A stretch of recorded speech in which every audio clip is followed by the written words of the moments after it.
My name is Denise Lee-Kinsler. Y'all know me for as the condom lady or whatever names y'all got. Who knows nowadays? But I'm coming because I'm tired of what's keeping our knees on our backs here in America, which are school loan debts. My name is Manista Lee-Kinsler, and I'm here with my loan officer, which is Joy Tillis. Please say hi. Hi, everybody. She's going to interview me because she didn't just throw me in a pile of rubbish. She actually got back to me and told me why I cannot qualify for a house, which usually is credit issues or things like that. But in this good old case, which is sad and sick to America, it is because I got school loans. You done told me to go get an education, not achieve what you tell me to do, and you still use that to limit me access to go where I need to go in America. Is America really free, or is it only free for certain people?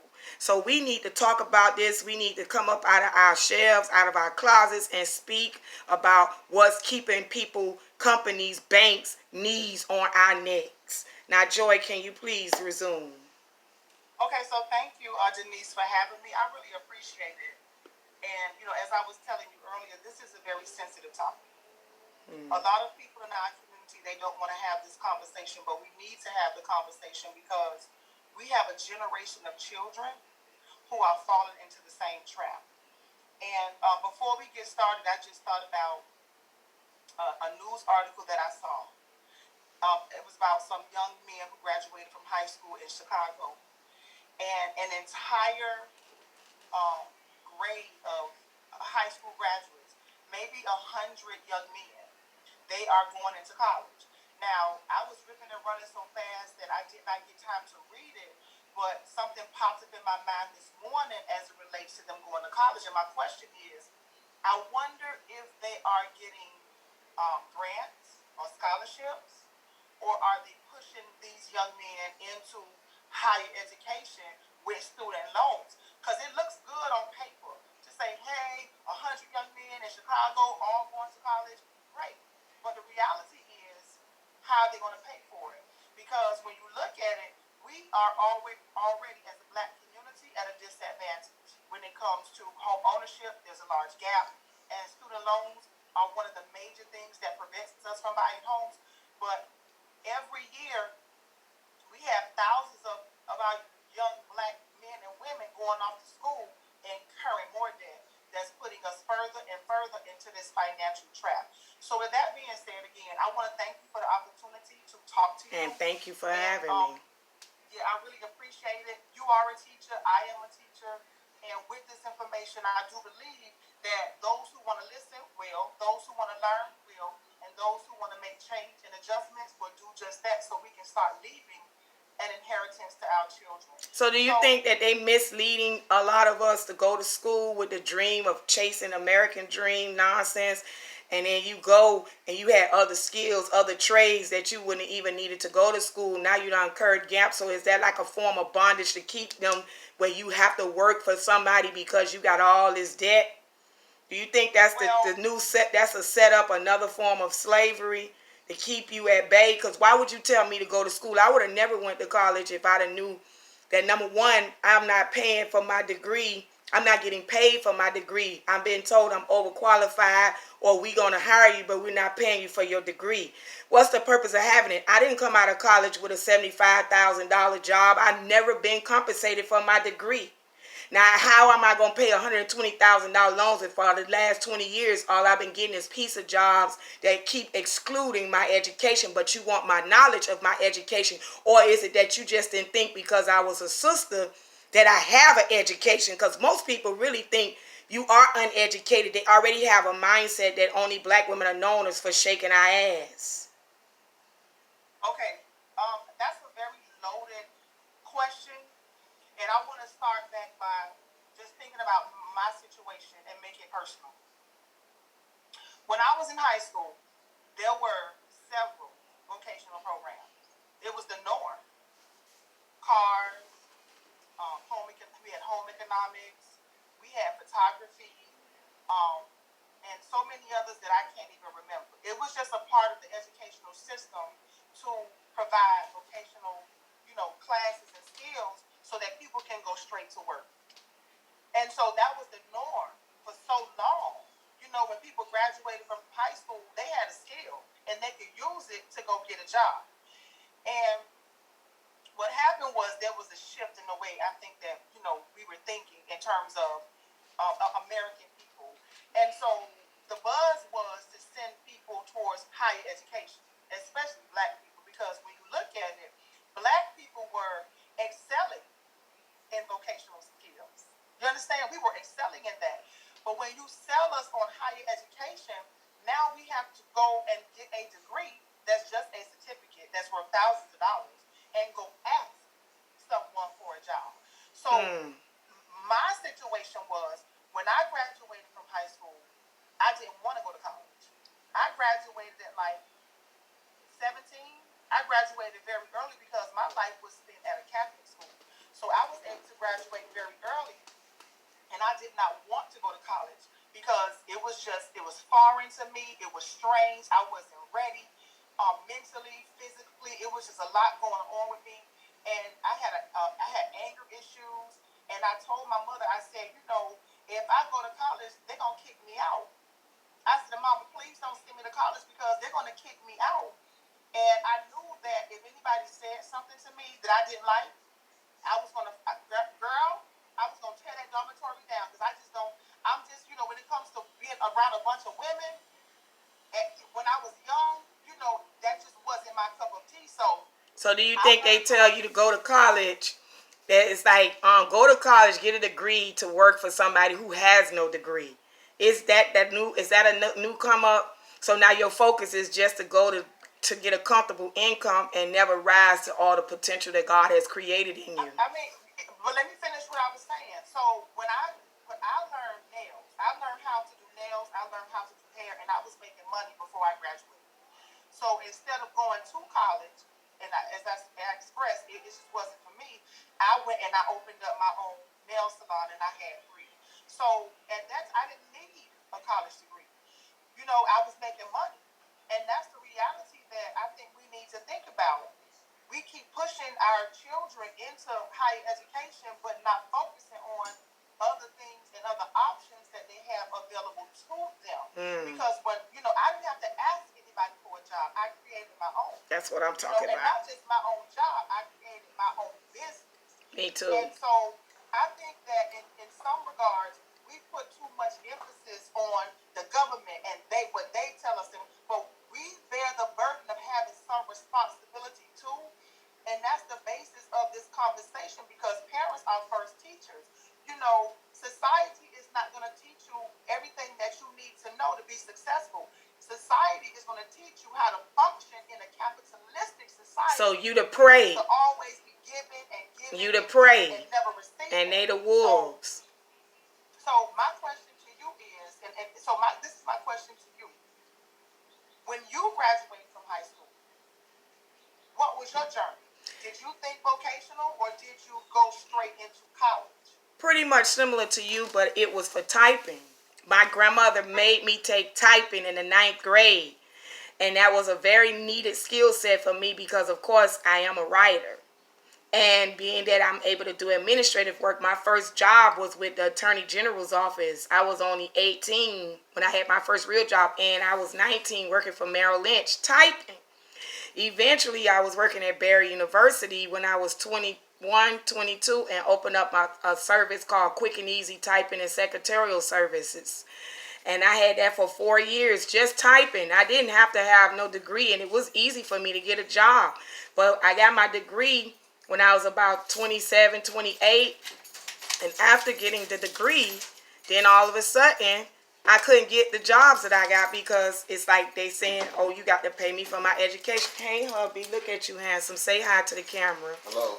Hey. How you doing? So wait a minute. Okay, so when you left high school, you were able to, you were proficient at typing. Yes, very, very. I type 69 words a minute. So you had, that was, and back then, I was making $7 an hour and I was 18. $7.50. That was a lot of money. Mm-hmm. That was a lot of money. I remember when I was in high school and I used to work for Burger King because I used to leave school early every day. I used to leave school at like 11 o'clock, 11:30 at the latest because I didn't want, I didn't want the class like PE and all. Just what I forgot the classes, but I didn't want what's the classes called? You had to have electives. electives. I had all my required electives, but the electives that really wasn't going to count towards graduation, I was like, I would rather go to work.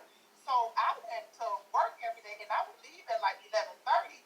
And I remember working at Burger King, it was like 3.15 or 3.50 an hour. So if you were making $70 an hour back then typing, that was a lot of money. So you really entered into a A career, a bondage. profession. So what made you go to college? Because they told me I would have a better life and more academics or more finances. And I think it's just was opposition to just really, they feel like they speaking at you, not speaking to you, thinking that you won't be capable of doing that. That's why they suggest it, because they already know what's going to go on in between, and not realizing everybody ain't going to just lay down and surrender. I am a person that when you tell me no, you done told me yes, because I'm going to find a way to skin that cat more than one way. So I think, go ahead. No, So, go ahead, finish your point. I'm sorry. so I just think that even just as a teacher, we're not masterminding these children with the gifts that you see in them, because we have an eye to see that they're so beautiful and so brilliant. Everybody, as you said in the beginning, it's about capitalism. I don't care about you got a catering service or you making desserts and these beautiful decorative desserts. All I'm interested in you coming flipping my burgers so my company can thrive. So they ignore the gifts in the children and then putting them in a capitalistic situation where they to pray, and they ignore that you are brilliant and you can be the owner or the franchise of whatever company. So that's why they sell you this dream about going to college, because now you going to college, now you're going to end up stuck because you got all these loans, and now you got to feel like you got to get paid for your piece of paper. Here it is. When I hear you talk, there's a lot of things that need to be addressed. Because when you say they tell you this. Systems. Tell you that. And I say it too. But I'm a firm believer that parents are first teachers. And let me tell you why. I went to a Catholic school. I hated it with a passion. I have always been highly intuitive. I knew stuff before I knew that I knew. And I knew as a child that attending that Catholic school that I was being dumbed down. And at 4 years old, I told my mom, no, I'm sorry, I'm mixing another story. It was a prayer I had at 4. But that's another story for another day. I think I was about in the 3rd or 4th grade. And I begged my mother, Mom, please take me out of this school. I said, I feel dumb. Now, my mother's a teacher. She taught for 33 years for public schools. And she taught me to read. My mother taught me to write. So I've always been able to read. I've always been able to write. However, in terms of math and science and like analyzing information, it was something internally I just felt dumb that I wasn't getting. Because I'm teaching over your head. I'm teaching over your head. And I don't want you to learn, so there's a way, I have a way to teach where you feel like I'm superior and we got too many egos, and you shouldn't have egos when it comes to education. You got to give it to a person the way they understand it, not make you feel dumb. I get that, but there's so many things that need to be taught in the house. Because I'm not going to look. When it comes to my daughter, I'm taking responsibility and accountability for what she does and does not know, what she know and what she don't know. All of my shortcomings, those things that I learned along the way, good, bad, indifferent, it didn't matter. All of my mistakes and all of my successes, I was able to pour into my daughter so she does not have the same story of what I had. You understand? Like, my daughter knows, like, she's not in debt. My daughter has no debt whatsoever. She got credit, but she don't have no debt because I taught her how to manage her finances. I'm not going to continue 10, 20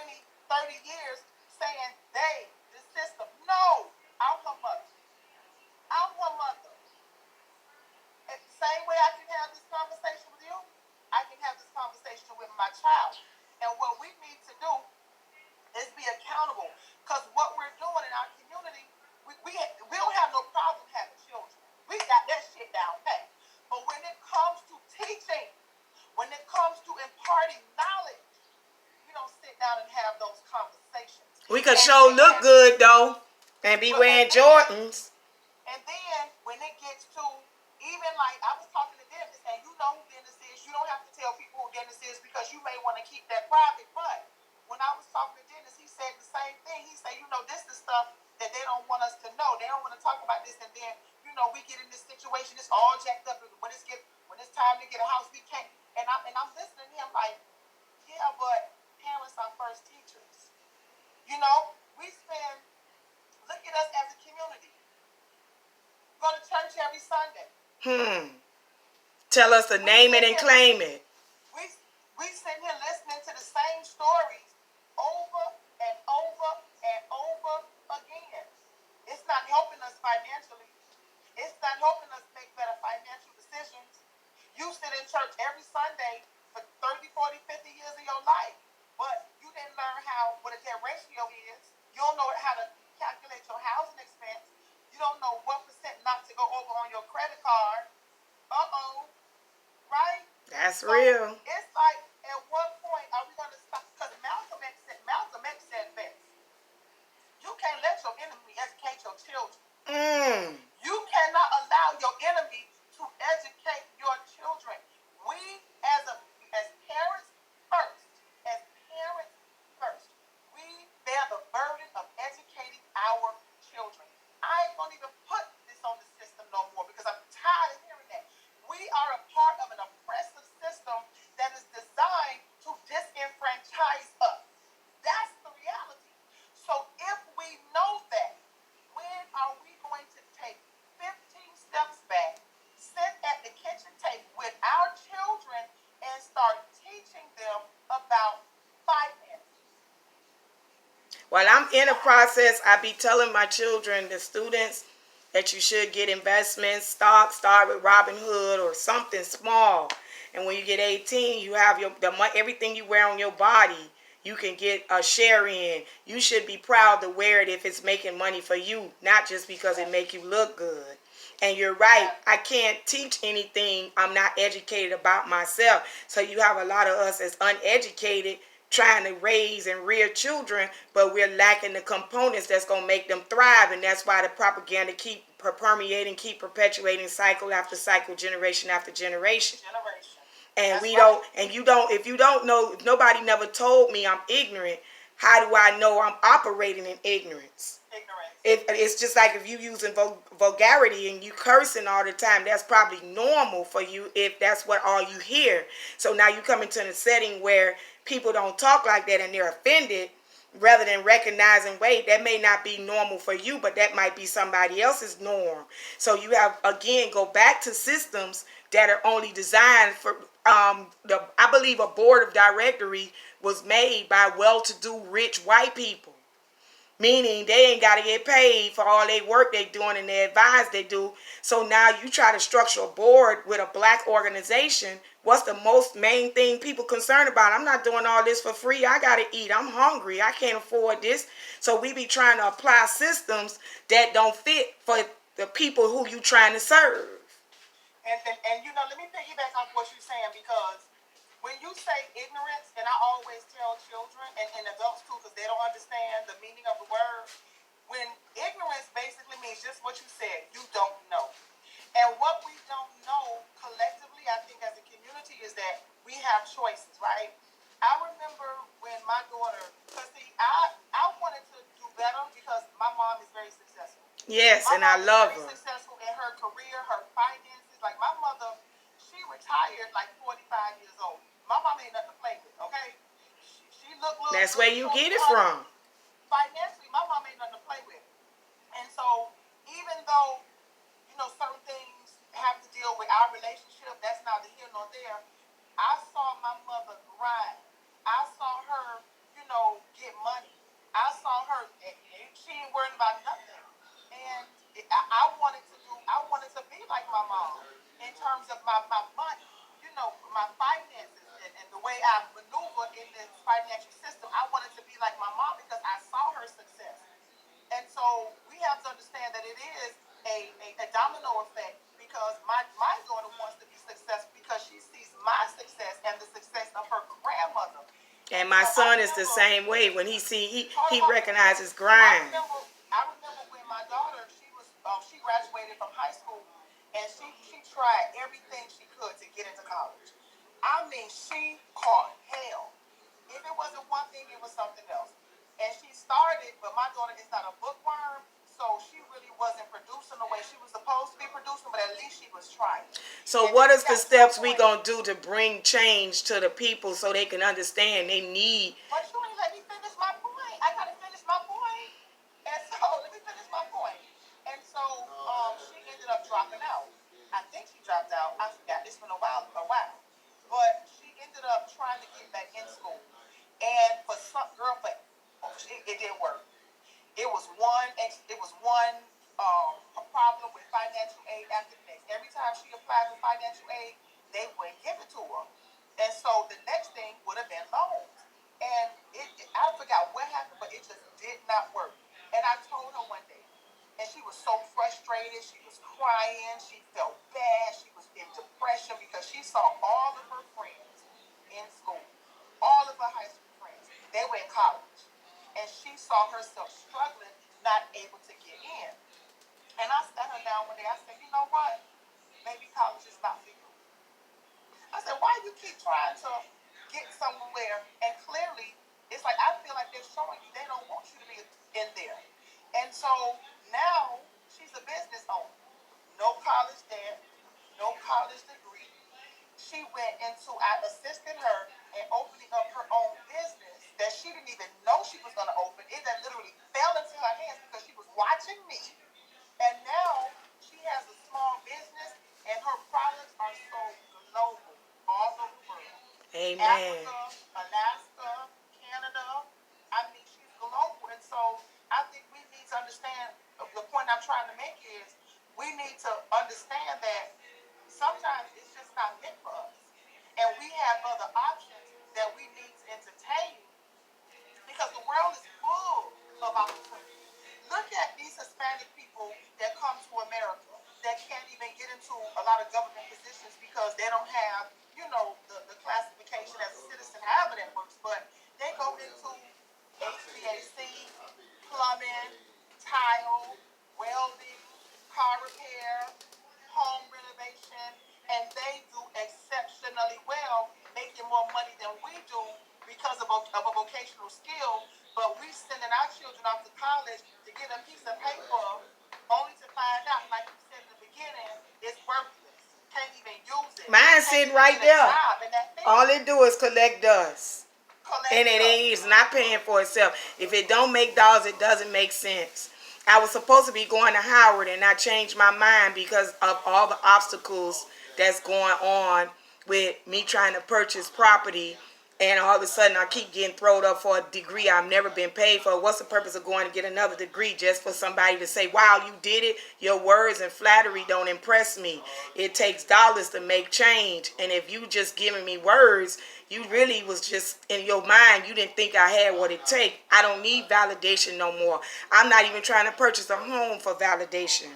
I'm trying to purchase a home just to have a place to lay my head for peace. And there's too many people that's doing above and beyond to validate for people who ain't never going to even pay your bills. Don't even care about you. Don't even care if you live or die. Just to hear them say, oh, that's a nice house. And so you got too many folk purchasing houses for the wrong reason, just for validation. You have to know who you are. I could lay in a hole in the closet and live.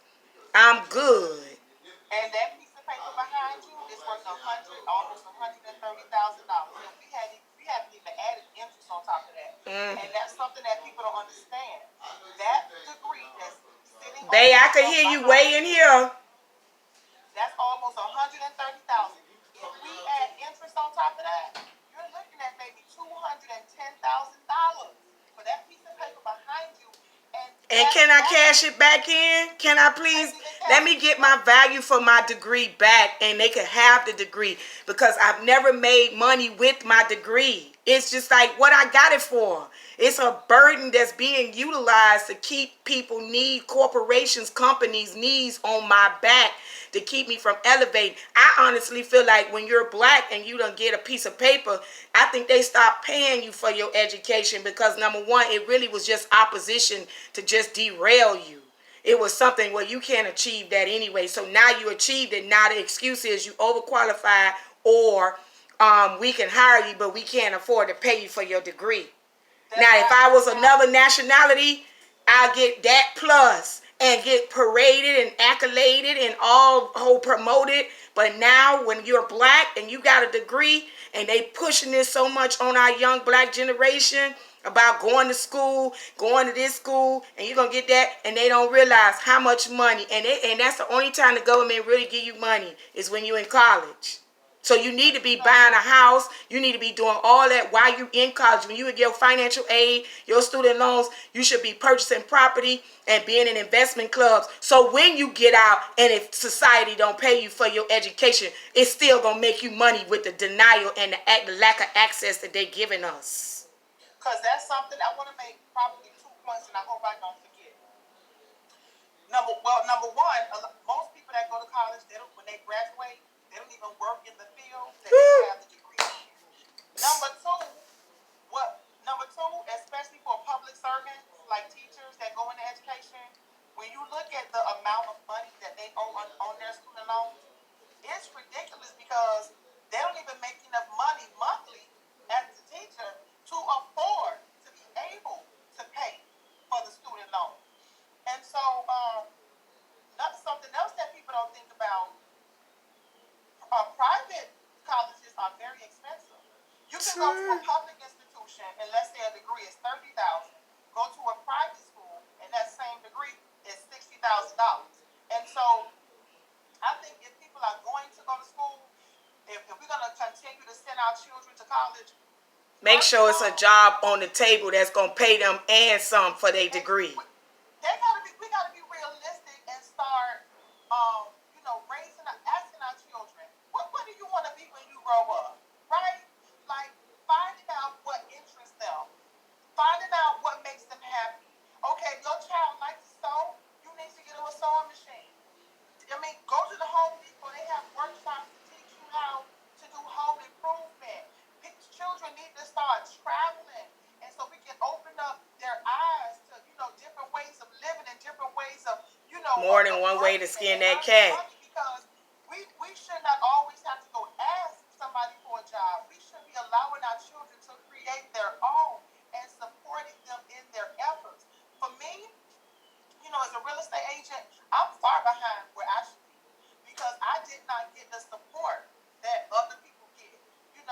And that's again back to the systems. You said not to say nothing about systems, but how you gonna measure a system for folk who don't have the opportunities you had and gonna apply that same system to someone who didn't? That's like me being a business owner, starting from the bottom. Now I'm here. You getting it from the mud, but you gonna give me criteria to get certain things based on folk who had a business inherited to them or they had the financial support to establish their business. We not on the same wavelength. So how you gonna give the same type of system? Same with home ownership. You have people who want a home. They probably inherited a home. You have people who have great incomes, but they're coming into communities where they don't have to spend a lot of money on homes because they don't woke up and realize you don't want most of your money going to just to keep a roof over your head. So now that's like a person getting food stamps or welfare and don't really need it. And now somebody who really do need it can't get it. You need a place to stay. You got people who ain't even in the country that's got homes in our community living on trying to chase the American dream, and the money is being sent to other places. To me, that's rape. You're raping the neighborhood because you're taking from the neighborhood, but you're not investing back in the neighborhood. How is revitalization real if you can't even get revitalization in your own community because everybody who eating off your community ain't even from your community? And so now that's why all these people really homeless. People ain't homeless because they don't have no skills or they lazy. They homeless because you got folk who hands in the cookie jar in a neighborhood you ain't even from. You don't even live here. You ain't even from here. You don't even put dollars in this community, but you eating from this community. You keep pulling fruit from a tree and don't cultivate that tree. Eventually it's gonna die. Y'all stop raping our neighborhoods. We are so off topic. But we're just going to keep it going. Let me say this. For me, I'm just going to make this personal. A lot of people don't own a home because they don't want to. I'm going to just make it plain. I'm a single mother. I didn't have no help to buy my house. I did it on a wing and a prayer and sacrifice. I didn't look to my left. I didn't look to my right. I looked in the mirror at myself. I didn't ask my mom for a dime, and she had it. I didn't ask my dad for anything. If he had it, he wouldn't have given it to me anyway. Never been married. Wasn't dating then or now. But I'm a homeowner. You know why? Because I willed it to be. And it manifested in my life because I worked to make it happen. I ain't going to sit here and blame the system. I'm not going to sit here, and I don't give a damn about an immigrant. I wanted to be a homeowner, and that's exactly what I did. I made sacrifices. I cut back on my finances. I made sure I paid my bills on time every month, even if I went without. I didn't care how I looked in the presence of other people who would dress and do it every day. If I had to not wear, the spiffy clothes, I did what I had to do. And that's something that we got to get out of. We so angry at everybody else, but you got to look at yourself in the mirror and say, what decisions have I made then and now that is preventing me from doing what I need to do? Well, now that I've addressed that and know, because I have high debt to racial income, I know that I would have never made the decision to go to school because I had a lot of other ways to make money. I've made money other ways because my degree did not work for me. So I have a right to be angry. I didn't have the access you had. I didn't have a mom in my life, and I didn't have a mom that would teach me what I needed to know. My mother was in the fast life. So what are you going to do about children who parents not home and don't have mothers who economically got it going on? You chose that route, and you was right to do that because you wanted to have your own independence and show you could do it without her help. What about children who don't have no other choice but they got to get out here and get it in the mud? Now you get it, and you still being utilized that you ain't qualified for this and you ain't qualified for that, and you don't expect me to have no type of anger? I'm angry because you treat me like a person who wasn't getting up off her behind, who wasn't getting up doing what I had to do to get it, in spite of what was going on around me. I should be a big statistic. I had my own place when I was 17. I was doing the right thing. I could have been trafficking. I could have been selling dope. I could have been selling pussy for all that matter. I chose to do the right thing in life, and you still put this wedge over me to keep me, and then to see other folk who ain't even from my country benefit